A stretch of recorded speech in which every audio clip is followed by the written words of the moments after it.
أعوذ بالله من الشيطان الرجيم.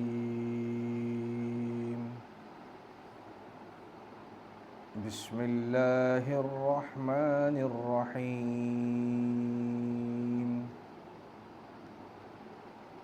الحمد لله رب العالمين. الرحمن الرحيم. مالك يوم الدين. إياك نعبد وإياك نستعين. اهدنا الصراط المستقيم صراط الذين أنعمت عليهم غير المغضوب عليهم ولا الضالين.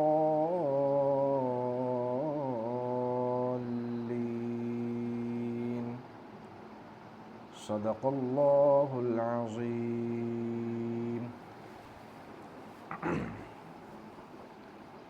آج ہماری قرآن مجید کی پہلی تفسیر شروع ہو رہی ہے، تفسیر کا آغاز ہو رہا ہے. اللہ تبارک و تعالی نے قرآن مجید کو ہم سب کے لیے، پوری انسانیت کے لیے اللہ تبارک و تعالی نے ہدایت کا ذریعہ اللہ نے قرآن مجید کو بنایا. قیامت تک آنے والے انسانوں کو اگر ہدایت چاہیے، ان کو ہدایت ملے گی تو اسی قرآن مجید کو پڑھ کر، اس پر عمل کر وہ ہدایت پا سکتے ہیں. تو اللہ تبارک و تعالی نے قرآن مجید کو صرف یہ نہیں فرمایا کہ یہ صرف مسلمانوں کے لیے ہی ہدایت کا ذریعہ ہے. اللہ نے قرآن مجید میں مسلمانوں کے ساتھ ساتھ تمام انسانوں کے لیے ہدایت کا ذریعہ اور سامان اللہ تبارک و تعالی نے اس قرآن مجید کو فرمایا ہے. جیسے کہیں آتا ہے ھدی للمؤمنین، کہ یہ قرآن مجید ہدایت ہے ایمان والوں کے لیے. کیا مطلب ایمان والوں کے لیے؟ کہ یعنی جو ایمان لا چکے ہیں وہ اس کو پڑھ کر، اس پر عمل کر کر ایمان پر ثابت قدم رہ سکتے ہیں. مکمل طریقے سے اس قرآن مجید پر عمل کریں گے تو ھدی للمؤمنین کے مومنوں کے لیے بھی ہدایت ہے. اور قرآن مجید نے فرمایا ھدی للمتقین، کہ یہ قرآن مجید متقی لوگوں کے لیے، گناہ سے بچنے والوں کے لیے، جن کے دل میں اللہ کی محبت ہو، اللہ کے رسول کی محبت جن کے دلوں میں ہو، ان کو بھی قرآن مجید کہہ رہا ہے ھدی للمتقین، کہ یہ وہ لوگ ہیں جو گناہوں سے بچتے ہیں اور اللہ کے عذاب سے ڈرتے ہیں اور اللہ کی نعمتوں پر شکر ادا کرتے ہیں. پھر اس کے بعد اللہ نے ھدی للناس بھی اس کو فرمایا ہے کہ یہ قرآن مجید ایمان والوں کے لیے بھی ہدایت ہیں، جو ایمان لا چکے اور ایمان پر ثابت قدم رہ گئے ہیں، نیک لوگ ھدی للمتقین، کہ ان کے لیے بھی یہ قرآن مجید ہدایت ہے. اور ھدی للناس، کہ پوری انسانیت، قیامت تک آنے والے تمام لوگوں کے لیے قرآن مجید ہدایت ہے. اور اللہ تبارک و تعالیٰ کا احسان ہم پر بے انتہا فضل کرم یہ ہے کہ اللہ تبارک و تعالیٰ نے ہم کو ایمان کی دولت سے نوازا. بن مانگے اللہ نے ہم کو ایمان کی نعمت سے مالا مال فرمایا ہے، کہ اللہ نے ہماری آنکھ اس دنیا میں کھولی تو ایمان والے گھرانے میں اللہ نے کھولی. اور اللہ ہی کا یہ احسان ہے کہ اس نے ہم کو پیدائشی مسلمان بنا کر ایمان والے گھرانے میں اللہ نے ہم کو پیدا فرمایا. تو ہمارے لیے یہ قرآن ھدی للناس بھی ہے، ھدی للمؤمنین بھی ہے. یعنی گویا یوں سمجھ لیجئے کہ یہ قرآن ہمارے لیے بھی ہو، ہدی للناس تمام لوگوں کے لیے، ہم اس میں شامل ہیں۔ پھر ہدی للمؤمنین تمام لوگوں میں ایمان والے جو الگ ہیں، کہ ایک طرف تمام لوگ ہیں سب کے لیے ہدایت، دوسری طرف ایمان والے اہل اسلام اللہ کو ایک ماننے والوں کے لیے بھی یہ قرآن مجید ہدایت کا ذریعہ ہے۔ تو اللہ تبارک و تعالی نے اس قرآن مجید کی جو پہلی سورت ہے سورۃ الفاتحہ، اس میں اللہ تبارک و تعالی نے فرمایا الحمدللہ رب العالمین، کہ تمام تعریفیں اس اللہ کے لیے ہے جو تمام جہانوں کا پالنے والا ہے، پیدا کرنے والا ہے۔ اور آگے اللہ نے فرمایا الرحمن الرحیم، کہ بہت بڑا مہربان ہے اور نہایت رحم کرنے والا ہے۔ مالک یوم الدین، روز جزا قیامت کے دن کا مالک ہے۔ ایاک نعبد و ایاک نستعین، کہ بے شک اے اللہ ہم آپ ہی کی عبادت کرتے ہیں اور آپ ہی سے مدد مانگتے ہیں۔ ایاک نعبد و ایاک نستعین، کہ ہم آپ ہی کی عبادت کرتے ہیں اور آپ ہی سے مدد مانگتے ہیں۔ اہدنا الصراط المستقیم، اے اللہ ہم کو سیدھے راستے چلائیے۔ صراط الذین انعمت علیہم، ان لوگوں کا راستہ جن پر آپ نے انعام کیا ہے۔ غیر المغضوب علیہم ولا الضالین، ان لوگوں کا راستہ نہیں جن پر اللہ آپ کا غضب نازل ہوا ہے، اور نہ ان لوگوں کے راستے پر چلائیے جو گمراہ ہو چکے ہیں۔ یہ اس سورت کا ترجمہ ہے۔ تو اللہ تبارک و تعالی نے الحمدللہ سے قرآن مجید یعنی سورہ فاتحہ کا آغاز اللہ نے کیا الحمدللہ، کہ تمام تعریفیں اس اللہ ہی کے لیے۔ اور ایک بات میں آپ کو بتاتا چلوں کہ پوری قرآن مجید کا خلاصہ سورہ فاتحہ میں، پوری قرآن مجید کا خلاصہ سورہ فاتحہ میں موجود ہے۔ تو اللہ تبارک و تعالی نے فرمایا الحمدللہ، کہ تمام تعریفیں اس اللہ ہی کے لیے ہیں۔ یہ جو اللہ تبارک و تعالی نے فرمایا ہے کہ تمام تعریفیں اللہ کے لیے ہیں، اور حقیقت بھی ایسے ہے، ایسا نہیں ہے کہ صرف یہ بولنے میں ہے، نہیں۔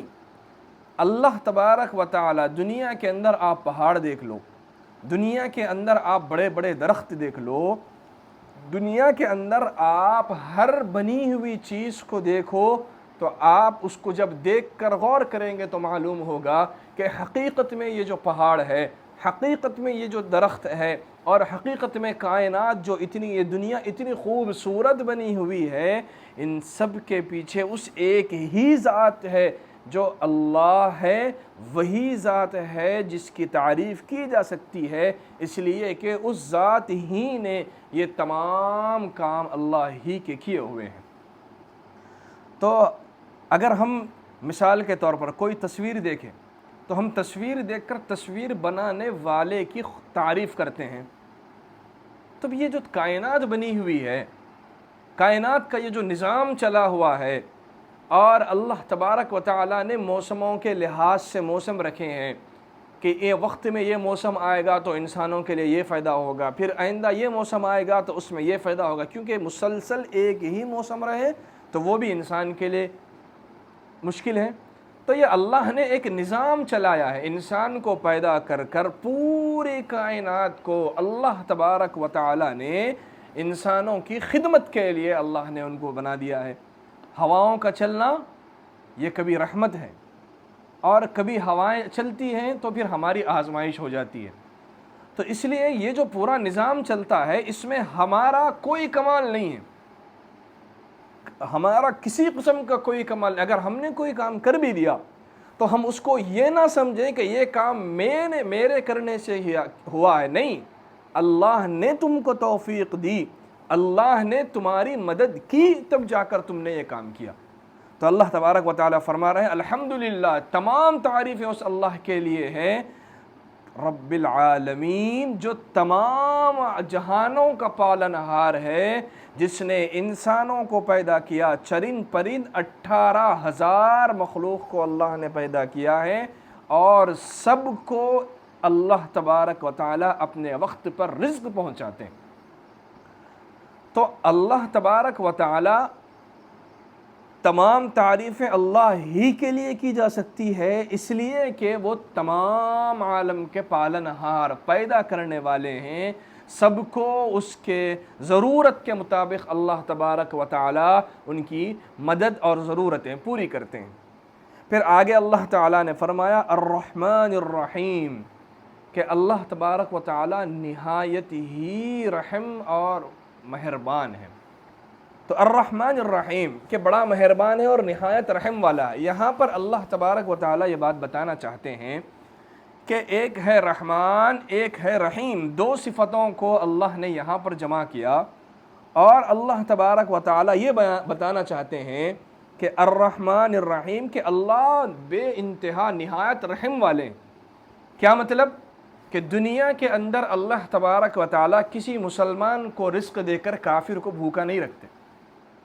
بعض مرتبہ ایسا دیکھنے میں آتا ہے کہ کافر کو ہم سے زیادہ روزی مل رہی ہوتی ہے، وہ ہم سے زیادہ آگے بڑھا ہوا ہے اپنی زندگی میں، اپنی معاشرتی زندگی میں، اپنے معاملات میں، اپنے کاروبار وغیرہ کے ذریعے۔ تو دنیا میں اللہ تبارک و تعالی کی جو رحمت ہے وہ سب پر ہے، عام ہے۔ مسلمان بھی اس سے فائدہ اٹھائے گا، کافر بھی اس سے فائدہ اٹھائے گا، یہودی بھی اٹھائے گا، نصرانی، سب اٹھائیں گے فائدہ۔ الرحمن کہ سب پر اللہ کی رحمت دنیا کے اندر برابر ہے، کسی کو کچھ دیا، کسی کو کچھ عطا کر دیا، کسی کو بلندی دے دی، کسی کو کچھ عطا کر دیا۔ لیکن الرحیم کہ الرحیم یہ جو صفت ہے اللہ کی، یہ صرف اور صرف قیامت کے دن ایمان والوں کے لیے ہوگی، کہ الرحمن الرحیم بڑا مہربان ہے، سب پر دنیا پر اللہ تبارک و تعالی رحم کریں گے۔ الرحیم یہ جو صفت ہے اللہ کی، یہ قیامت کے دن صرف اور صرف ایمان والوں پر ہوں گے، کہ بڑا مہربان نہایت رحم والا، کہ قیامت کے دن کافروں پر رحم نہیں کیا جائے گا۔ صاف اعلان ہے کہ جو حالت کفر میں مرا، قیامت کے دن کفر کی حالت میں اٹھایا جائے گا، اور کافروں کے لیے جنت نہیں ہے، ان کو یقیناً 100% ان کو جہنم میں داخل کر دیا جائے گا۔ تو وہاں پر اللہ کی یہ جو صفت رحمت ہے، صفت رحیمی ہے، یہ صرف اور صرف مسلمانوں پر، ایمان والوں پر ہوگی، کہ اللہ جسے چاہیں اپنے رحم سے، فضل سے اللہ معاف کر دیں، جس کا چاہے حساب لے لیں، کسی کو بغیر حساب و کتاب کے ہی اللہ جنت میں داخل کر دیں، یہ اللہ کی مہربانی۔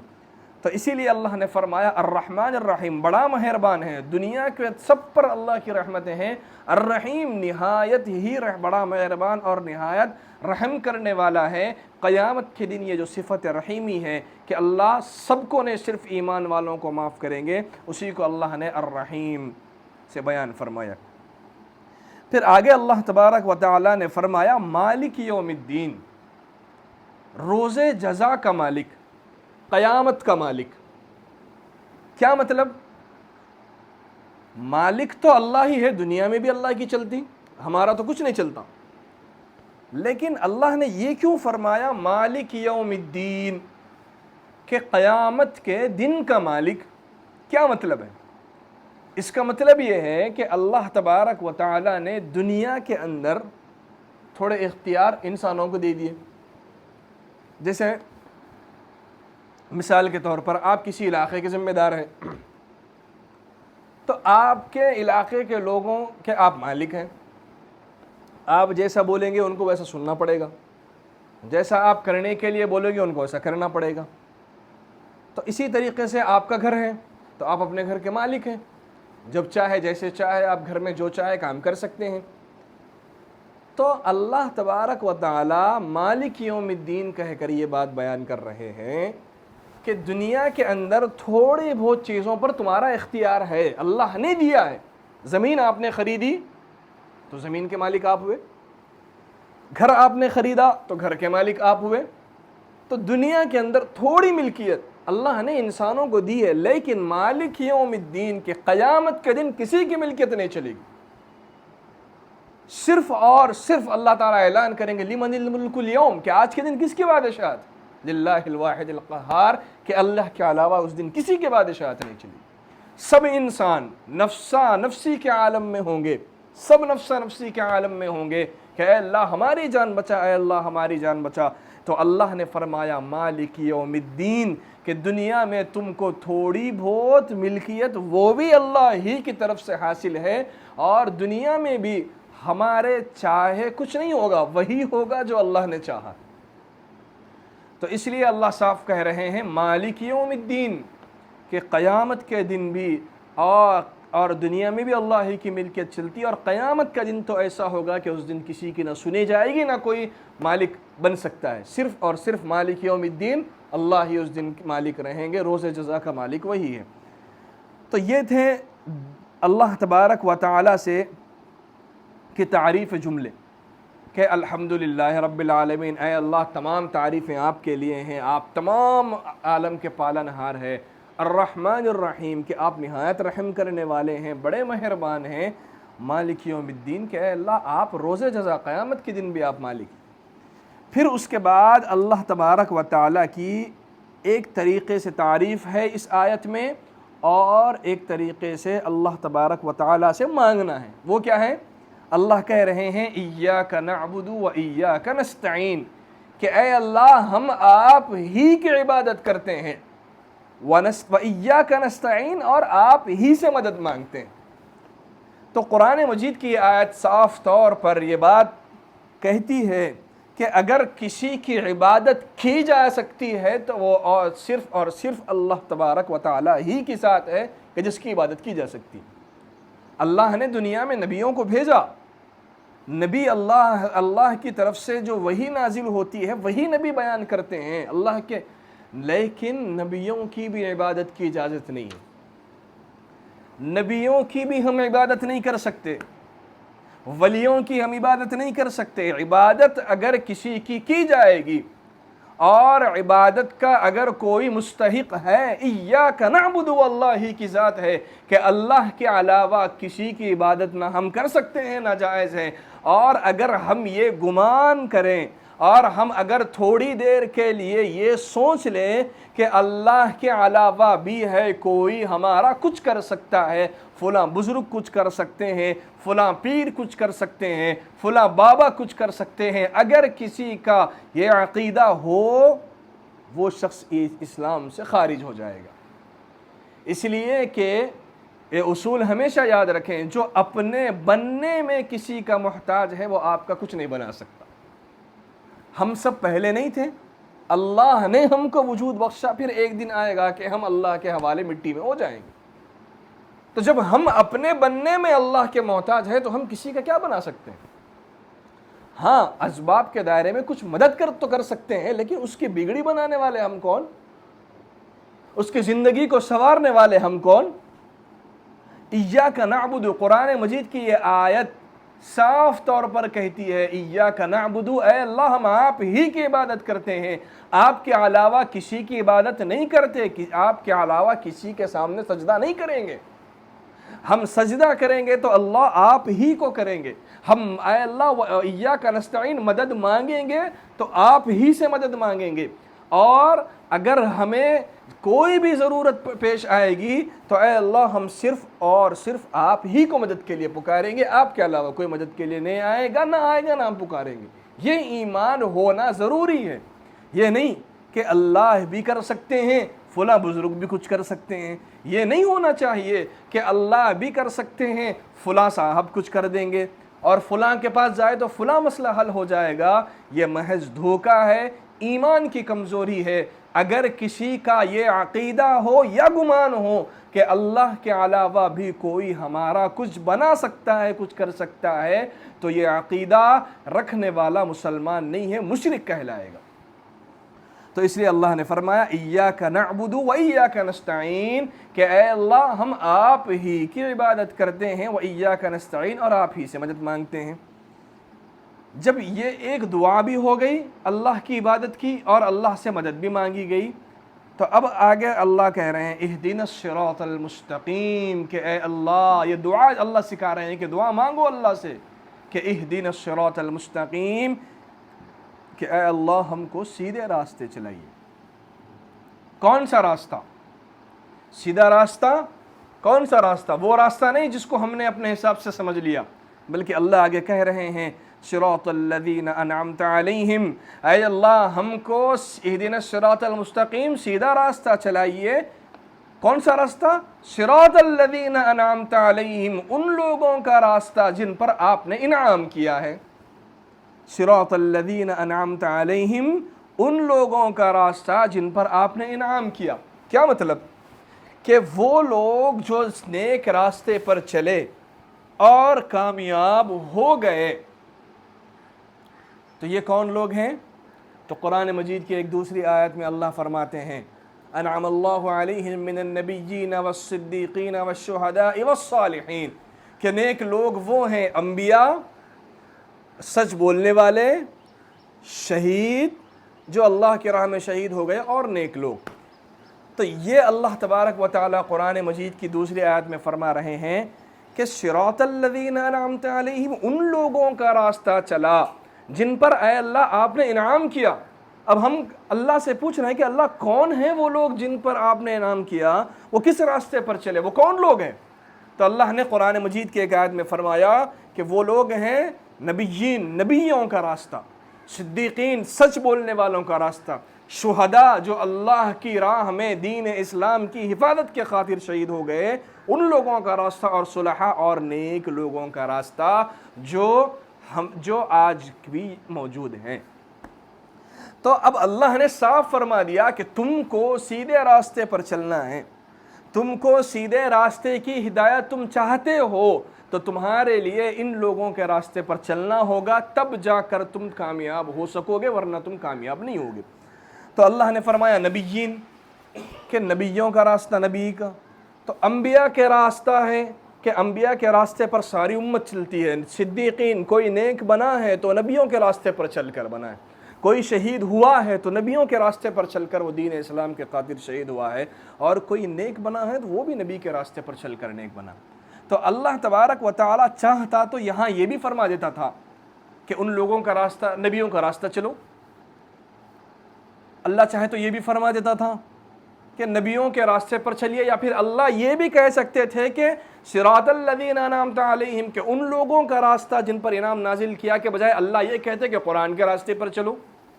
لیکن اللہ نے یہ کیوں فرمایا کہ سیدھا راستہ نبیوں کا ہے، سیدھا راستہ ہے شہداء کا، نیک لوگوں کا، اور صدیقین، سچ بولنے والوں کا؟ اس لیے اللہ نے یہ بات کہی ہے کہ جب نبی دنیا میں آئے، ایک وقت کے بعد نبی دنیا سے رخصت ہو جائیں گے، تو پھر اس کے بعد کوئی نبی دنیا میں نہیں رہے گا، تو پھر اب نبیوں کے راستے پر چلنے کے لیے تم کو صدیقین، نیک سچ بولنے والوں کے راستے کو اپنانا ہوگا، اس لیے کہ سچ بولنے والا بھی نبی کے راستے پر چل رہا ہے۔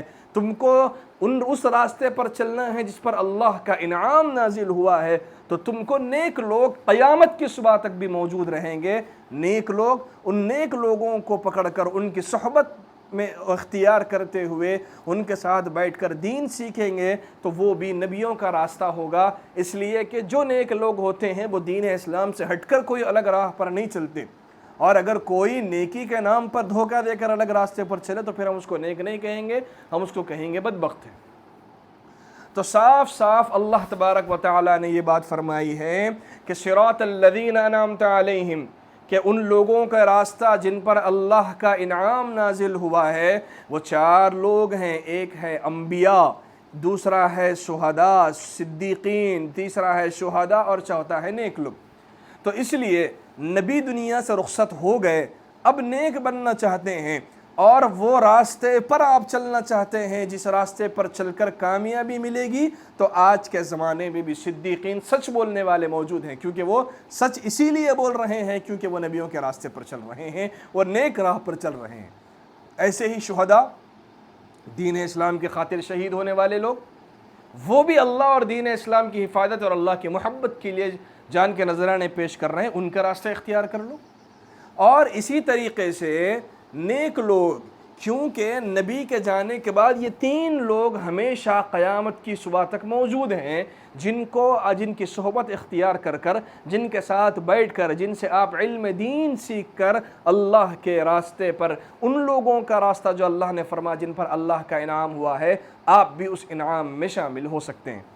پھر آگے اللہ نے فرمایا غیر المغضوب علیہم ولا الضالین، کہ دعا میں یہ بھی مانگو کہ اے اللہ ہم کو ان لوگوں کے راستے پر چلنے سے بچائیے جن لوگوں پر آپ کا غصہ نازل ہوا ہے، مغضوب علیہم جن پر آپ کا غصہ نازل ہوا ہے، ولا الضالین اور جو گمراہ ہو گئے۔ یہاں پر اللہ تبارک و تعالی نے یہ جو آیت نازل فرمائی غیر المغضوب علیہم، کہ اے اللہ کہ ہمیں ان لوگوں کے راستے پر مت چلائیے جن پر آپ کا غصہ نازل ہوا ہے۔ کس پر اللہ کا غصہ نازل ہوا؟ یہودیوں پر۔ کیوں؟ اس لیے کہ یہودی اس دین اسلام کو جانتے ہوئے، کیونکہ ان کے پاس تورات کتاب تھی جس میں دین اسلام کا ذکر تھا، اور اللہ کے نبی صلی اللہ علیہ وسلم کے دنیا میں تشریف لانے کا ذکر تھا۔ جب نبی آ گئے اور ان کو اس بات کا علم تھا کہ ایک نبی آنے والے ہیں، علم بھی ان کو تھا، اور جب وہ نبی آ گئے تو اب انہوں نے انکار کر دیا، یعنی ان کو علم رکھتے ہوئے علم کے باوجود انہوں نے انکار کر دیا، تو ان لوگوں پر اللہ کا غصہ نازل ہوا، یہ ہے یہود۔ اور آگے اللہ نے فرمایا وَلَلضَّالِّينَ، کہ اے اللہ ہمیں ان لوگوں کے راستے سے بچائیے جو گمراہ ہو گئے۔ تو اس سے مراد ہے نصارہ، عیسائی۔ وہ اس طریقے سے کہ عیسائیوں کو صحیح علم نہ ہونے کی وجہ سے انہوں نے دین اسلام کو قبول نہیں کیا، کہ وہ پہلے تو حضرت عیسیٰ علیہ السلام کو اللہ کا نبی مانتے تھے، پھر بعد میں انہوں نے ایسا عقیدہ بنا لیا کہ حضرت عیسیٰ علیہ السلام کو ہی خدا ماننے لگے، پھر انہوں نے ایسا عقیدہ بنا لیا کہ حضرت عیسیٰ علیہ السلام کو کبھی اللہ کا بیٹا کہنے لگے۔ تو یہ ساری چیزیں، تو یہ کم علمی کی وجہ سے انہوں نے دین اسلام کو قبول نہیں کیا۔ تو اللہ تبارک و تعالی نے قرآن میں صاف فرمایا غیر المغضوب علیہم، یہودیوں پر اللہ کا غصہ نازل ہوا ہے، اور ولا الضالین اور نصارہ پر اللہ تبارک و تعالی، یہ جو گمراہ ہو گئے ہیں ان پر اللہ تبارک و تعالی نے جن کو گمراہ کر دیا ہے، ان لوگوں کے راستے سے پناہ مانگی گئی کہ اے اللہ ان لوگوں کا راستہ مت چلائیے جن پر آپ کا غصہ نازل ہوا، جیسے کہ یہود، اور ولا الضالین، اور نہ ان لوگوں کا راستہ چلائیے جو گمراہ ہو گئے دین اسلام سے۔ تو یہ سورہ فاتحہ کی مختصر سی تفسیر تھی، جس سے ہم کو یہ بات معلوم ہوتی ہے کہ عبادت اگر کی جائے گی، عبادت کے لائق اگر کوئی ذات ہے تو وہ صرف اور صرف اللہ تبارک و تعالیٰ کی ذات ہے، اللہ کے علاوہ کسی کی عبادت نہیں کی جائے گی۔ اور اللہ تبارک و تعالیٰ نے یہاں دعا سکھائی ہے کہ جب دعا مانگو اللہ سے تو یہ نہیں کہو پہلے کہ اے اللہ میری مشکل دور کر دے، اے اللہ میرا فلاں کام حل کر دے، یہ نہیں۔ دعا مانگنے کا ایک طریقہ وہ کیا ہے؟ الحمدللہ رب العالمین، اے اللہ تمام تعریفیں آپ کے لیے ہیں، آپ تمام جہانوں کے رب ہیں۔ پھر اللہ نے فرمایا الرحمن الرحیم، اے اللہ آپ ہی تو مہربان ہیں، آپ ہی تو رحم کرنے والے، آپ ہی تو کرم کرنے والے ہیں۔ مالک یوم الدین، اے اللہ آپ تو مالک ہیں، اور ایسے مالک ہے کہ قیامت کے دن بھی آپ ہی مالک رہیں گے، آپ کے علاوہ نہ کسی کی ملکیت چلے گی، نہ کسی کی بادشاہت چلے گی۔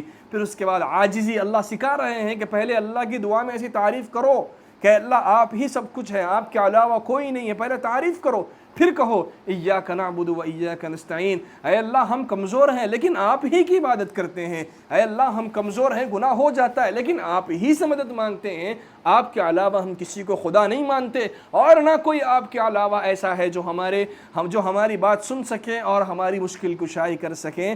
پھر اس کے بعد اللہ سے اب مانگو دعا اہدنا الصراط المستقیم، اے اللہ ہمیں سیدھا راستہ چلا دیجئے، صراط الذین انعمت علیہم، اے اللہ ان لوگوں کا راستہ چلائیے جن پر آپ نے انعام نازل کیا ہے، اے اللہ ان لوگوں کا راستے سے بچائیے جن پر آپ کا غصہ نازل ہوا ہے اور جو گمراہ ہو گئے۔ یہ ہے دعا کا طریقہ کہ دعا میں پہلے اللہ کی تعریف کی جائے، پھر اس کے بعد اللہ کے سامنے اپنی حاجت رکھی جائے اور مانگا جائے۔ تو اس صورت میں اللہ تبارک و تعالی پوری انسانیت کو، بالخصوص ایمان والوں کو، اللہ سے مانگنے کا طریقہ اللہ تبارک و تعالی سکھا رہے ہیں۔ تو اس میں توحید کا بیان بھی آ گیا کہ اللہ کے علاوہ کوئی معبود نہیں، نہ ہم کسی کو کچھ مانیں گے اللہ کے علاوہ، کہ جو اللہ ہی کے تمام صفات کسی کے اندر ہو ایسا ہو ہی نہیں سکتا۔ کوئی شخص اللہ کی صفات کو اپنا کر وہ کام جو خدا کے ذمے ہیں وہ کوئی شخص نہیں کر سکتا۔ تو اس لیے یہ بات معلوم ہو گئی کہ اللہ ہی ہے جو کچھ ہے اللہ ہی ہے، اللہ کے علاوہ کوئی کچھ بھی نہیں ہے۔ تو اس میں سورہ فاتحہ کا نام ایک نام تو سورۃ الفاتحہ ہے، اس لیے کہ فتح کے معنی ہے کھولنا۔ قرآن مجید کے شروع میں یہ کتاب ہے، اس لیے اس کو کھولا جاتا ہے۔ اور اسی طریقے سے سورہ فاتحہ کا ایک نام ہے سورہ شفا، کہ یہ کسی مریض پر اگر پڑھ کر دم کر دی جائے، یا گھر میں ایک پانی کے بوٹل پہ روزانہ سورہ فاتحہ پڑھ کر 7 مرتبہ 10 مرتبہ 9 مرتبہ معمول بنا کر پڑھ کر رکھ لیں، جو کوئی بیمار ہو اس کو یہ پانی پلا دے، تو اس کی برکت سے اللہ تبارک و تعالی اسے بھی شفا عطا فرماتے ہیں۔ تو اس لیے اس کو سورہ شفا بھی کہا جاتا ہے، اور اسی وجہ سے اس کو سورہ شفا بھی کہا جاتا ہے۔ تو یہ جو سورہ فاتحہ کی مختصر سی تفسیر آپ کے سامنے بیان کی گئی ہے۔ اب جب معلوم ہو گیا کہ سورہ فاتحہ کو اللہ نے نازل کیا اور کیا اللہ نے بیان کیا، اب آپ نے سن لیا، تو اب آپ کے ذمے یہ کام ضروری ہے کہ اب آپ عمل کریں۔ کیسے عمل کریں، کس طریقے سے عمل کیا جا سکتا ہے، اور اپنے جائزہ لے کہ کیا ہم واقعتاً ہمارا ایمان اللہ پر ہے، یا اور بھی کوئی ہے جو اللہ کے علاوہ کچھ کر سکتا ہے۔ اگر یہ ہے تو اس عقیدے سے توبہ کریں، اور مکمل یقین رکھیں کہ جو ہوگا اللہ ہی کی ذات سے ہوگا، اللہ کے علاوہ کسی سے کچھ نہیں ہوگا۔ اس یقین کے ساتھ، اس نیت کے ساتھ اور اس عقیدے کے ساتھ زندگی گزاریں گے تو ہم دنیا میں بھی کامیاب رہیں گے اور آخرت میں بھی کامیاب رہیں گے۔ آمین۔ وآخر دعوانا ان الحمد للہ رب العالمین۔